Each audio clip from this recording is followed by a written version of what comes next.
जगाच्या पाठीवर अशी रीतच नाही की ज्या दगडांचा इतिहास, कोरीव दगडांचा इतिहास हजारो वर्ष जुना आहे त्यांना कधीही हात लावला जात नाही. संपूर्ण दगड जे रचले गेले होते त्याला भेगा पडल्या आहेत. तुम्ही दक्षिणात्य बाजूला जा, आजही एवढी जुनी मंदिरं अशा सुंदर अवस्थेत ती मेंटेन झालेली. ज्या गाभाऱ्यामध्ये स्वयं शिवछत्रपती शिवाजी महाराज हे ह्या देवीचा आशीर्वाद घेऊन रयतेचं राज्य स्थापन केलं, तो गाभारा तोडायचा. त्या मंडपाचा इतिहासचा पहिला उल्लेख हा 12व्या शतकातल्या ऐतिहासिक संदर्भांमध्ये सापडतो. 12व्या शतकातल्या. इथे निंबाळकर म्हणजे जे निजामाचे सरदार होते, निंबाळकरांनी ही बाकीची बांधकामं केली. पण मंदिराचा इतिहास हजारो वर्ष जुना आहे. या देवीच्या अस्तित्वाचं ऐतिहासिक संदर्भ सोडलं तर ते पार त्रेता युगापर्यंत जातं. याला कोण परमिशन देतंय? ज्या पायऱ्यांवरनं सर्वसामान्य जन खाली उतरतात त्या पायऱ्या 12व्या शतकातल्या आहेत. 12व्या शतकातल्या तुम्ही या 12व्या शतकातल्या पायऱ्या काढणार म्हणजे दर 5 वर्षांनी इथला जो कोणी असेल त्याचा 200 कोटी रुपयाचा घरभरणी कार्यक्रम आजपासून सुरू झाला. यांना इतकी भीक लागली. बरं, शासनाने पैसे पाठवले का? नाही. मंदिराच्या भक्तांकडनं आलेल्या पैशातनं ह्यांची मौजमजा चालू आहे. माझ्याकडे आर्किओलॉजिकल एक्सपर्ट सिन्हा नावाचे आहेत, जे पूर्वीचे आर्किओलॉजीचे अध्यक्ष होते, त्यांचा रिपोर्ट आहे. त्यांनी सांगितलं काही हजार रुपयामध्ये हे आपण मंदिर रिपेअर करू शकतो. आतमधल्या कोरीव बांधकामाचं सौंदर्य आणि त्याचा ऐतिहासिक संदर्भ आणि त्याची श्रद्धा या त्रिसूत्री आहे ना, हे ते उद्ध्वस्तच करून टाकायचं काय कल्पना आहे? शिळांना जी तडे गेले त्याला जबाबदार अहो ते कसे करणार? आता शिलाची दुरुस्ती, दगडाची दुरुस्ती करणार अजून तंत्रज्ञान निर्माण व्हायचंय. ह्याला तडे गेले कसे? तुम्ही आतमध्ये शिलांवरती ते ड्रिलिंग मशीन वापरतात, हलणार नाही. आणि एक एक काय सांगतात ते म्हणे त्या कळसाचं वजन त्या दगडांवरती पडतंय आणि म्हणून दगड हे होत चालले. एक एक दगडी भिंत मी माहिती घेतली तर 4.5 फुटाची, 4.5 फूट. म्हणजे ज्यांनी कोणी हे मंदिर बांधलं ते जे वास्तुशास्त्रज्ञ असतील, जे आर्किटेक्ट असतील, तेव्हाचे स्ट्रक्चरल इंजिनियर असतील, त्यांनी किती अक्कल हुशारीने बांधलं की वरचा कळस आणि खालचा तिचा आधार म्हणजे त्याचा भार ज्याच्या होईल ते मजबूत करून ठेवलं आहे. त्याला हलण्याचं कुठलं हलूच शकत नाही. तिरुपती मंदिर इतकं जुनं गेलंय का कोण रिपेअर करायला? उद्या म्हणतील पंढरपुराचा विठोबाचं मंदिर खचलं आहे, विठ्ठलाला हलवा, पांडुरंगाला हलवा. यांचा काय भरोसा? हे पैशासाठी तुमचा देव घेऊन जातील. कुठे उघडी जमीन कुठे रे? नंदुरबारमध्ये. चला नंदुरबारला घेऊन जाऊया. अहो त्याचं काय ऐतिहासिक संदर्भ आहे, त्याचं काय धार्मिक सत्य आहे. कोणतरी कुठला तरी पुजारी येतो, तलवारीची पूजा करतो, म्हणे मी शक्ती उतरवली आहे सगळी, ती शक्ती मी तलवारीत आणली आहे. ती तलवार मग उचलून देवळातनं बाहेर नेतो आणि कुठे ते भलत्याच ठिकाणी होतो. सर ही अंधश्रद्धा आहे का? ही अंधश्रद्धा आहे का? नाही. भक्तांचा जीव आहे ना त्याच्यात. भक्तांचा जीव आहे ना. आजपर्यंत देवळाच्या आतमध्ये कोणालाही विचारा, मी बोलतोय म्हणून माझ्यावर विश्वास ठेवू नका, आजपर्यंत कधीतरी ह्या मंदिरात भोपे पुजारी सोबत म्हणजे इथले जे पारंपरिक शिवाजी महाराजांच्या काळात म्हणजे ऐतिहासिक काळापासून जे पुजारी आहेत यांना सोडून दुसऱ्यांनी पूजा केली होती का? मग हे का तुम्ही चेंज करताय? ही परंपरा का बदलवताय? म्हणजे शिवाजी महाराजांच्या काळात पूजा केलेल्यांचे कुटुंब आजही इथे पूजा करतायत. कोण आहे याच्या पाठीमागे? आपण सगळं पाहणी केली. जे कोणी असतील त्यांनी इथनं काढता पाय घ्यावा. ती देवी साक्षात देवी आहे. ती त्या देवीच्या आशीर्वादाने रयतेचं राज्य स्थापन केलंय. त्या देवीचा आशीर्वाद घेऊन इथे विहीर बांधली गेली आहे, अहिल्याबाई होळकरांनी बांधली आहे. इथे जे ते गोमातेच्या तोंडातनं पाणी येतं. आता ही आख्यायिका अंधश्रद्धा आहे मला माहीत नाही. गायमुत तीर्थ त्यांचं म्हणणं की आत्तापर्यंत थोडंसं पाणी यायचं, कधीतरी नळात नाही यायचं, पण जेव्हापासनं मंदिराला हात लागलाय तेव्हापासनं 24 तास त्या मुखातनं पाणी येतं आहे. मला ह्याच्या संबंधी काही बोलायचं नाही, पण लोकांच्या श्रद्धेला हात लावणं. माझी कमीत कमी 200 वेळा या मंदिराला भेट झाली आहे. मी काही कोणाला सांगून येत नाही, मी कधी येताना कोणालाही कळवत नाही. माझे काही ओळखीचे पुजारी आहेत त्यांना कळवतो. माझा काय जो काही माझा धर्म आहे त्याप्रमाणे मी माझं करतो आणि मी निघून जातो. आता इथे थांबावं जरा, इथे गोंधळ घालण्याचा एक मंडप होता. आता गोंधळ ही बहुजनांमधली परंपरा आहे. लग्न न आल्यानंतर गोंधळ घालणं ही आपल्या बहुजन समाजाची परंपरा आहे. तो मंडपच तोडून टाकला. आता इथल्या पायऱ्यांच्या वरती जे बांधकाम आहे ते शिवाजी महाराजांनी केलेलं बांधकाम आहे. हे सगळं बांधकाम आहे 17व्या शतकात. इथे एक रामराजे निंबाळकर होते, बरोबर आहे. ते निजामाचे सरदार होते असं म्हणतात की ते निंबाळकरांनी खूप सुधारणा केली देवळामध्ये. आणि हे जे आजूबाजूचं दगडी बांधकाम आहे हे सगळं निंबाळकरांच्या काळातलं बांधकाम आहे. आता हे 17व्या शतकातलं बांधकाम आहे. ते तोडून टाकणार पूर्ण. म्हणजे आर्किओलॉजिकल काय आपल्या हातात घेतलं की काय नाही. म्हणजे पैशाचा किती लालच हो. तुम्हाला काय सुधारणा करायची करा, पण ज्याचा ऐतिहासिक संदर्भ आहे, ज्याच्या मागे त्या प्रत्येक दगडाने शिवाजी महाराजांनी आईसमोर झुकताना बघितलंय ना. त्या प्रत्येक दगड साक्षीदार आहे ना शिवरायांचा. तो शिवरायांचा साक्षीदार असलेला दगड उचलून फेकून द्यायचा. ती देवी ह्यांना उचलून फेकून देईल. ह्यांना पाप घेऊ नका, हे पाप आहे. आम्ही पुरोगामी आहोत, पण आम्ही निरश्वरवादी नाही. इथले अर्धे अधिक पुजारी मला ओळखतात की मी येतो, माझं जे काय ते काम करतो आणि निघून जातो. मी ते फालतूचे चोचले करायला कधीच येत नाही. माझी कमीत कमी 250 वेळा मी येऊन गेलो असेल या मंदिरात. त्याच अनुषंगाने एक होती आपली कालची पोस्ट होती की सनातन हिंदू आहे आणि मी सनातन हिंदू असं म्हणालो पोस्ट नाही. मी हिंदू आहे असं म्हणालोय आणि मी हिंदू आहे.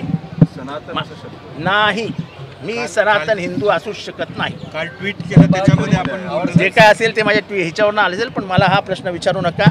मी सनातनी होऊ शकत नाही. आवडसाहेब, एक प्रश्न असा आहे की आपण हे सगळं याच्याबद्दल प्रश्न उपस्थित करताय, मात्र इथले स्थानिक आमदार राणा जगजितसिंह नाही, मला पाटील त्यांच्याबद्दल आहेत, काय त्यांचे बोलायचं? स्नेहाचे संबंध आहेत आपले. मी त्यांच्या वडिलांना वडील मानतो म्हणून तत्व सोडू का? माझे BJPमध्ये अनेक मित्र आहेत म्हणून माझं तत्व सोडून देऊन त्यांच्यात सामील होऊ का? नाही होत. राजकारणाच्या पलीकडे संबंध आहेत आणि मी आजही पद्मसिंह पाटील यांना माझा बाप मानतो आणि जाहीररित्या सांगतो. मला सांगताना लाजही वाटत. ते मला सांगू नका. त्यांचे चिरंजीव काय करतात. सर, मंदिर बांधा म्हणणारे पुरातन मंदिर का पाडायला सर? हा सर सगळ्यात महत्त्वाचा. तुम्ही प्लीज असे घरगुती प्रश्न विचार. असे प्लीज मला घरगुती प्रश्न विचारू नका. मी भूमिका घेतली ती घेतली आहे. मी माझ्या बापाच्या विरोधात भूमिका घेऊ शकतो असं म्हणतोय. मला प्लीज घरगुती प्रश्न विचारू नका. माझी भूमिका स्पष्ट आहे. चला बोला. आता ते नागपूरच्या आणि ह्याच्यातील लागू करतात. असं आहे, कत्तलखाने बंद करा, विक्री बंद करा असं कुठेही लिहिलेलं नाही. 1988चा जो GR आहे त्यामध्ये कत्तलखाने बंद करा लिहिले आहे. विक्री बंद केलेला दाखवा मला. हाच जो धर्म वाढवायला लागलेत ना, हा द्वेष धर्म आहे. आणि हिंदू धर्माने कधी द्वेष शिकवलेला नाही आहे. हिंदू धर्म सांगतो वासुदैव कुटुंबकम. हे विश्व माझं घर आहे. हे विश्वातले सगळे माझे कुटुंबीय आहेत. हा माझा धर्म आहे जो मानव जातीला महत्त्व देतो, जो मानवाला महत्त्व देतो. इथे मानवामध्ये द्वेष वाढावा, मानवामध्ये दरी उभी करावी, ह्याच्यासाठी धर्माचा वापर करणं ही राज्यव्यवस्था करते आणि त्याला विरोध होणार ना. दोन वेगळे विषय आहेत. जरा 1 मिनिट मी याला उत्तर देतोय ना, जरा थांबाल का? पुरातत्व विभागाचा अहवाल येणं बाकी आहे. असा प्रश्न असा आहे, आजकालचा असं आहे की आजकाल कुठलीही इन्स्टिट्यूशन ही स्वायत्त राहिलेली नाही. हे आपला रिपोर्ट कुठे येतो? ASIचा रिपोर्ट आहे. ASIचा रिपोर्ट आहे. सिन्हा नावाचे ASIचे जे अध्यक्ष होते त्यांनी रिपोर्ट दिला आहे की हे मंदिर विदाऊट एनी डॅमेज आपण रिपेअर करू शकतो. माझा प्रश्न आहे, ह्याच्यापेक्षा जुनी म्हणजे ह्याच्या एवढीच जुनी मंदिरं दक्षिणेत आहेत. तिरुपतीचं मंदिर आहे तेवढंच जुनं आहे. जगन्नाथाचं मंदिर आहे तेवढंच जुनं आहे.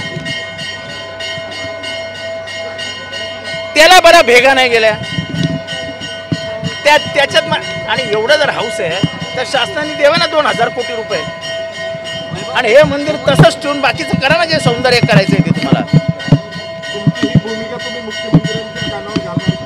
असं आहे, मी जाहीर भूमिका घेतली, जाहीर. आणि मला वाटतं की मुख्यमंत्री हे अतिशय हुशार, अतिशय ज्ञानी आणि सगळीकडे डोळे ठेवणारे आहेत. त्यांना हे कळेलच काय होतंय. आपण येण्यापूर्वी जिल्हाधिकाऱ्यांशी आम्ही संवाद साधला होता आपल्या विषयावरती. जिल्हाधिकाऱ्यांचं असं म्हणणं होतं की पुरातत्व विभाग या दोघांचेही म्हणजे अहवाल हे बघा, झालेला नाही. हे बघा, मला कोणाच्याही रिपोर्टशी काही घेणं देणं नाही. ऐतिहासिक संदर्भ आणि भक्तांची श्रद्धा, मी कुठलंही राजकारण करायला आलेलो नाही.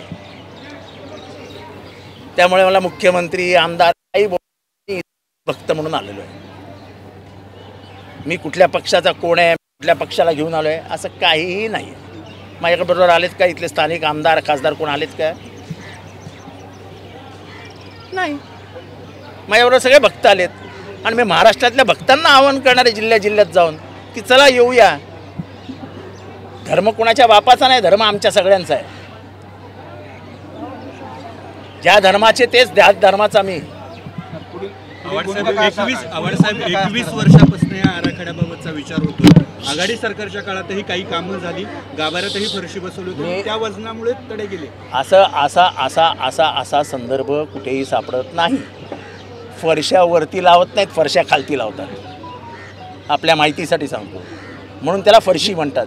जी कामं झालेली होती, आपण काय म्हणालात की आपण काय म्हणालात, फरशांमुळे फरशा खाली लागतात, वरती लागत नाहीत.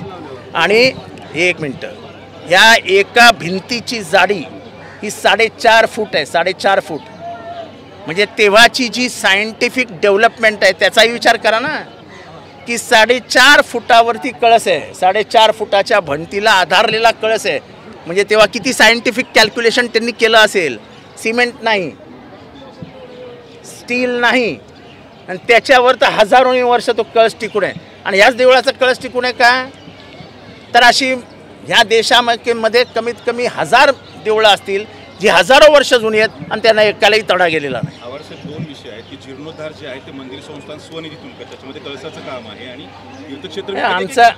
तीर्थक्षेत्र विकासाचं जे काम आहे ते 1800 कोटी ते बाहेरचं आहे. नेमकं तुमचा जीर्णोद्धाराच्या कामाला माझा विकासाला कधी विरोध नाही, असणारही नाही. पण जे ऐतिहासिक संदर्भ असलेली दगडं आहेत ती दगडं नाही आहेत. तो महाराष्ट्राचा बोलका इतिहास आहे. ज्या दगडांनी शिवाजी महाराजांना बघितलं, ज्या दगडांनी अहिल्याबाई होळकरांना बघितलं, ज्या दगडांनी निंबाळकरांना बघितलं, त्या दगडांना हलवणारे हे कोण राजे? ज्या दरवाज्यातनं शिवाजी महाराज आले, ज्या पायऱ्यांवरनं ते खाली उतरले, वरती गेले, त्या पायऱ्या काढून टाकायच्या. हे आम्हाला मान्यच नाही. उद्या म्हणते रायगड हलवा, रायगडला भेगा गेल्या, रायगड तोडून टाका, नवीन रायगड बांधा. नाही चालत असं. अहो, तिथे श्रद्धा आहे आमची. करण्यामागे उद्देश काय वाटतो? भूमिका काय असणार? आम्ही या मंदिराच्या बांधकामाला सौंदर्यीकरणाला आमचा विरोध नाही. आजूबाजूच करा, काय 2000 3000 4000 कोटी रुपये आणा, पण स्थानिकांचा विरोध आहे. स्थानिक हे जनभावना भयंकर आहे, त्याच्या विरोधात त्या उफाळून वरती आल्या आहेत. मला काय स्वप्नात देवी नाही आली. मला इथल्या स्थानिक पुजाऱ्यांचेही फोन आले की साहेब आपण मी यांना विचारून भूमिका घेतलेली नाही. मी एकाही पुजाऱ्याशी बोललेलो नाही. मी स्वतःहून भूमिका घेतली. साहेब अष्टभुजा मूर्ती असावी का द्विभुजा असावी असा एक वाद सुरू आहे. तुळजाभवानी मातेचा देखावा जो आहे भवानी तलवार अलंकाराचा, माझं म्हणणं असं आहे 108 मूर्ती आहे. जे तुम्हाला करायचंय तुम्ही काही करा, देवीच्या गाभाऱ्याला हात लावायचा नाही. त्या प्रश्न गाभाऱ्याला ऐतिहासिक पौराणिक श्रद्धेचा संबंध आहे. हजारो भक्तांची माती तिथे टेकलेली आहेत. तो प्रत्येक दगड पूजनीय आहे. त्या पूजनीय दगडाला हात लावायचा नाही. चला.